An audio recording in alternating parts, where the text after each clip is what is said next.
I'm Major General Hibbard.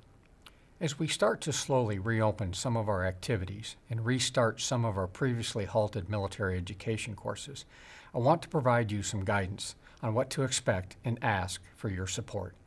The 633rd Air Base Wing Commander has lifted the stay-at-home order for Fort Eustis housing residents.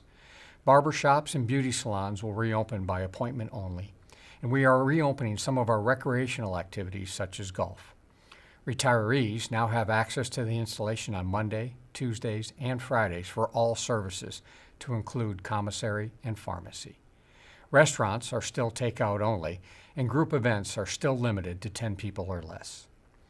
While Virginia has begun Phase 1 reopening, we must all realize the inherent limitations and personal responsibility to maintain social distancing and follow the guidelines that the governor has detailed in Executive Order 61.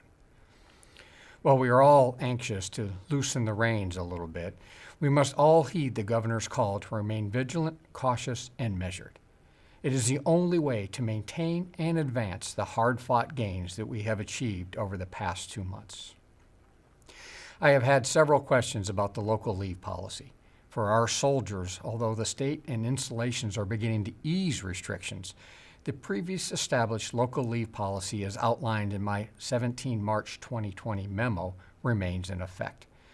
That means we are all restricted to traveling no more than 100 miles from our place of residence or duty, and leave can only be taken at your residence unless you have an approved exception to policy. For our military training community, many are probably wondering when they can attend their loved one's graduation from BCT or AIT.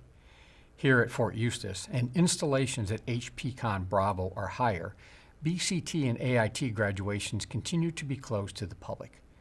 Our training centers across the IMT enterprise conduct virtual graduations whenever possible. You have heard this before. The Army will be slower and more deliberate in easing of restrictions than the states. It is still simply too early and the risk to force still too high.